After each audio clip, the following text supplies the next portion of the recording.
Book 1, Earth's Core. Chapter 18, Crossing to the Advanced Phase of Level G. Don't look at me like this. Turan smiled disdainfully at Sarah, and rightfully so. Who was he? What kind of statues and background did he have? Does a simple girl have the right to utter a word of objection against him? Without a doubt he, and right next to him, his band of little friends, was a self-absorbed little brat. Being at the top 10 of his grade last year and receiving the confirmation of passing the entire requirements to enroll to the post-core program of 4th grade in Molten Core, intensified Turan's arrogant attitude toward anyone he deemed below him, especially kids in his age who could not use their chi. I have an idea. Turan's eyes shone brightly and as if shared a mental message with his friends. The other 6, including Dougal who just got up, smiled and moved to his side. My dad says good things come to better people, and I always followed and believed in his words. So here is a proposal to see which of us is the better with the right for these good seats. Agree right now and I tell you the proposal, or give up the seats. What do you say? Sarah and Annette helped Dane up quietly, and right after seeing how formidable Turan is, Zax also remained silent. They were the ones who waited bound for hours at the 5th floor, unable to leave it just so that they will have good seats during the official exhibition fights. Agreeing to Turan's sly offer without knowing what it is, none of them believed that even if their side will turn out to be the winner, the arrestment from the other side will stop. Fine, fine, we agree if it'll be a fair proposal. You are 7 while we are just 4. Dane took his friends by surprise. As the one who was hurt the most, they expected him to not search any more troubles. Little did they know how frustrated Dane was. He did not care about being a great mist-user or being one at all, so being counted as strong was not his virtue. But he could not stand it when someone disrespected him or his friends. At the begging he was not more than a foul-mouthed boy, but after getting punched he wanted to shame the group of condescending shit-eaters in their own game. It will be fair, don't concern yourself about this. If you're agreeing, does that mean you 3 also agree? Turan asked and shifted his devious gaze to Zax, Sarah and Annette.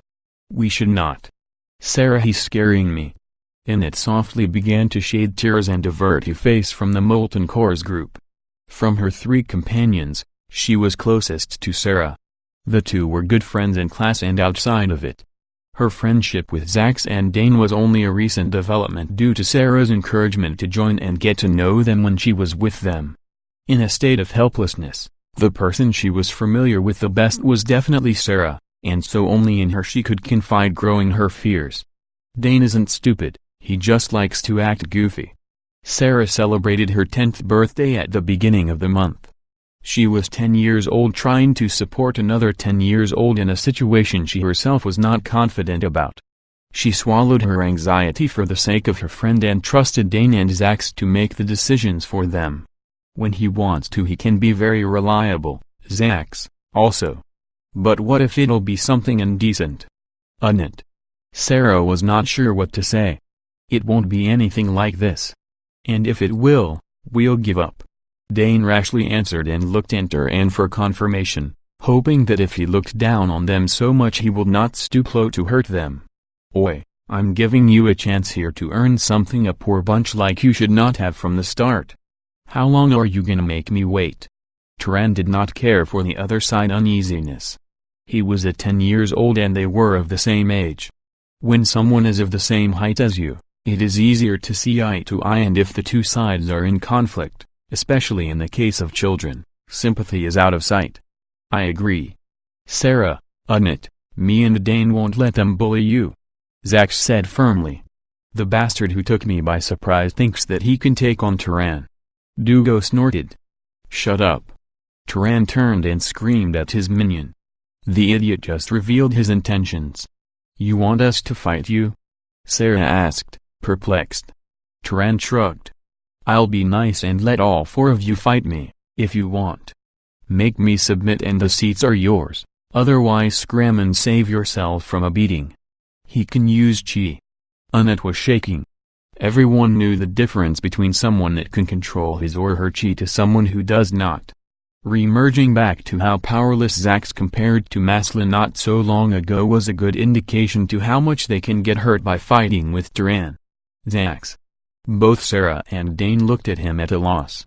Their friend was tough, tougher than any coreless kid in Cave 25. But if a fight with a capable chi user such as Turan were to happen, even he, most likely, will not stand a chance. I'll fight you one-on-one. Zax stepped forward.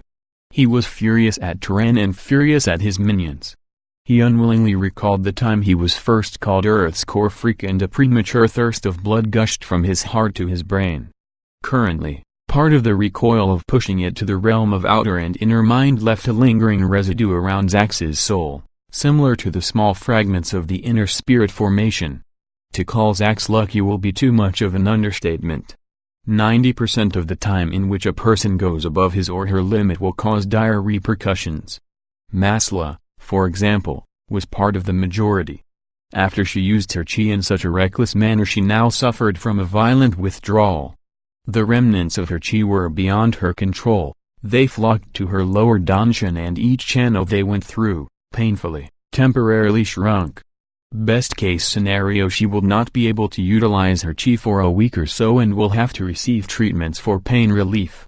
The residues Zax dealt with, on the other hand, were blessings in the form of broken shells that gathered around his soul and engulfed it time and time again, forming a transparent layer which nurtured his soul when he slept and even after. Zax was in top shape for a fight and his soul was brimming with newfound energy. Haha. Good, you have balls. Dugo laughed. Don't be disgusting, Dugo, and there is no need to speak with these kids if they already agreed. One of the three girls from the Molten Cores group commented. Let Turan Ram show them his amazing strength.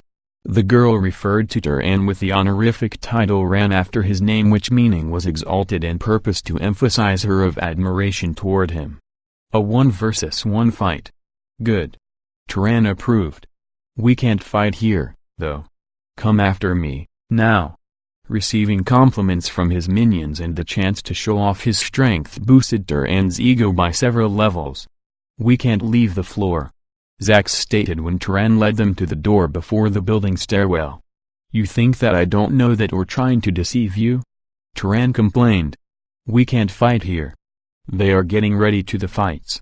We'll fight in the stairwell's corridor. Don't go down the stairs and you won't have any problems. Besides, are you hearing beeping? Turan opened the large door with a bit of chi to increase his power and closed it when the last person entered the corridor. I give you 1 minute to prepare and then be ready to feel sorry for ever accepting this agreement. Oh, and if you, guys, interfere I will beat mercilessly. Turan's temperament suddenly conveyed ruthlessness and a real intention to cause harm, as if the true nature of Molten Cores, one of the top 10 of 3rd grade, finally revealed itself. Zax, you can still renounce the fight. These kids are from one of the 3 big schools. All of them can use chi. Annette tried to sway his mind. She had the least confidence in him. She did not want to see a friend getting hurt, or do something that will make the other side more hostile. SHH. Annette, let Zax decide. But I can't stay here. Let's just give them our seats. She burst into tears. Might be the right thing to do. Okay, for your crying sake here is a new offer. Turan pointed at Annette and then gestured at the stairs. One of my friends will go to your seats and in 30 seconds you will go down a few stairs. When your badge will stop beeping, my friend will assign your seat and return the confirm it to us, and then we'll allow you to leave without getting beaten up. Or, you can stay and be the next victim after your friend. You said one-on-one, Dane protested. Yes. First this one, then her, then you and then her. Turan said with the order of Zax first, Annette second, Dane third and Sarah fourth. Loser boy, loser girl, loser boy, loser girl. This is the order of one-on-one. Behind Turan the 3 girls covered their mouth as they giggled and the 4 boys blatantly laughed. Fine, I'll give you my seat. Annette was straightforwardly too fragile heart. Even at the ring against clergymen, in an activity designed to be an amusement, she left after the first attempt. Excellent choice. See, am I not a good guy? You don't have to. Up till now Zax thought that Sarah's words were enough to calm it. At this moment, for the first time, he also tried to convince her. I'm sorry. Annette meekly answered. 1 minute later Duran allowed Annette to leave, after the girl he sent came back with a smile on her face, and was ready to start the fight with Zax. Stay near the door. If his friends will try to escape, beat them and forcefully take their seats. Turan gave his last command before the fight, and an outburst of chi was released from beneath his legs. I'll start with sufficient use of soul energy to see his movement in a speed that I can evade. Zax prepared himself. He could not be the first to drain his energy. He is coming. Zax saw Turan lift himself from the floor with a jump. His legs were the only body's parts his chi covered. To be precise, Turan's chi, much like every other living being, flowed all over inside his body at any given time. To better describe how it behaved when Turan leapt towards Zax will be sufficed to say that most of it, or a great amount, simply accumulated in his legs. Too fast. Zax promptly determined and prepared himself to receive the blow. It was either turning his head with the blow to lessen the impact or trying to force a standstill by turning his head against it. Zax clenched his teeth and chose the latter. Turan's punch was exposed, that is, was not covered by his chi, and although he came at him in a speed that his whole body could not match, moving just ahead was quite another matter. With the speed of his head turning, Zax was no slower than Turan, and with the toughness of his jaw he even held a slight advantage over the exposed fingers that formed the fist of a kid in his age. Bang! Bang! After the first blow, Turan's left hand moved by a reflex to hit Zax's face. Only when the second blow landed he noticed the pain in his right hand fingers, and then the pain in his left hand fingers. Since Zax's perception was higher, he saw the second blow coming and realized that Turan was not aware of the first encounter's consequences. He did not waste the opportunity and strained his neck muscles to collide with Turan's left hand with greater force than before. Feeling both of his hands numb and then a surge of penetrating pain in his fingers startled Turan. He retreated while looking at his hand without being able to understand what had happened. How tough is his face? He pondered and looked at Zax. The looser boy who could not use his chi actually stood there with an unyielding expression. Did he not feel anything? Why did you stop? A kid from behind Turan, one of his minions, asked. Not sure how to answer, Turan shifted most of his chi to his hands and left just enough on his legs to remain slightly faster than Zax. With a whoosh sound of his hands shooting, Turan attacked Zax once more. Whoosh! Whoosh! Whoosh! Dot! Zax barely kept up with Turan. He no longer tried to counter. The steaming air around Turan's hands and the drop of his body's speed indicated that he changed his strategy. Did I make him fight me seriously? The fast fists coming at him carried more than increase in speed. They were covered by a layer of chi and moved in an intimidating rhythm. The thought of receiving one blow pushed Zax to his physical capabilities. Luckily, they were more than decent for a boy of his age, and by going all out with his soul he was able to assess and keep 4 steps ahead of Turan. As one in frustration waved his arms and punched through the air, the other started to feel a sense of ecstasy. They were going at it for 5 minutes, 5 whole minutes in which Zax had to execute swift maneuvers relying on his physicality. Sweat poured down on his body like water, but the feeling was not that bad. Instead of being distracted by the extreme strain on his body, Zax was more immersed with his soul and the strange phenomenon that it went through and generated the sensation of euphoria. That's it. Zax had a revelation. The advanced phase of level G. Somehow, after exhausting himself and surpassing his limits against clergymen, nurturing his soul with the residues and then commencing in a much malicious fight against Turan, where he could not afford taking one blow, Zax breached the boundaries between the intermediate phase of level G to the advanced phase. Ha ha ha ha ha. Zax could not stop laughing in his mind. The feeling he had was intoxicating, far above what he expected. In comparison to before, the limits he crossed to get closer to the realm of outer and inner mind were now his basic capabilities, and by forcing himself at this point he might be able to enter the top phase of level G and scratch the bottleneck he had to cross to reach the anticipated level. The first level of a mist user, the beginner phase of level F. What's that? Zax discovered something strange, or rather incredible. As he withdrew the soul energy he no longer needed, the flow of energy was smoother than before and a lot easier to handle. Like a stream that was set in motion to any direction he willed it and could extend outside of his consciousness. The only setback was, the farther he extended the soul energy from his consciousness to the rest of his body, the harder it was to control it.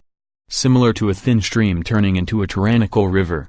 How about you stop dancing and see if your face can block my fists again? Turan provoked Zax. He did not know how come he could not land one blow on him even though he clearly was the faster one, and it infuriated him. The rest of the Molten Chorus group were also in a state of disbelief. Who was Turan to them? One of the top 10 of their grade? Any of them could tell if Zax had used chi to enhance his speed, yet he definitely did not. How come, then, he could keep up with someone none of them, chi users, could? Sarah and Dane watched in amazement at their friend. It has been nearly a year since they last saw him in a fight. Was he then so agile and strong like now? They were not aware of Zax's rigorous training, therefore they could not have been sure? So weird. Despite the situation, Zax's attention was entirely concentrated on the streams of soul energy he experimented on. He wondered what kind of effect the energy will have on his muscles, but it seemed to be pointless. No matter how much he accumulated to one area, it ended up staying the same. Bang! Turan has finally managed to make contact with his right fist, hitting Zax's left shoulder. The pain was excruciating, so much that Zax pulled back unsteadily. And here is. Turan momentarily froze in place, as if he was out for a split second. Ah! Hope it's broken. As he came back to and saw Zax's grabbing his left arm, his nasty way of conduct resumed. To the right, Turan. Teach him a lesson, Turan Ram. Turan's minions cheered. Got to move, move, move. Zax pressed his body to evade. A single moment in which he stopped to catch his breath and a built-up fatigue almost brought him to his knees. His first priority was to not get hit again. Something happened to him after he hit me. What was that? Zax felt that he missed something and so replayed in his mind the last 7 seconds. Could it be? An idea came to him and a desire to execute followed. But it will suck. Failure would cost him the fight, but there was no other way for him to win, either. Changing the pattern of his movement, Zax attempted to suck the overconfidence Turan to his pace. Now. Zax evaded a punch and stepped forward, centimeters from Turan's chest. Fool! Turan smirked and sent a left hook. Zax raised his right arm to block and defend his head, while moving his sore left hand like a whip toward the right arm of the unsuspicious Turan. Crack! A disturbing sound was heard from Zax's right arm, the sound of breaking bone. Ignoring the miserable shape he was in, Zax sent a stream of concentrated soul energy from the palm of his left hand, inside Turan's body, to his consciousness, where his soul resided.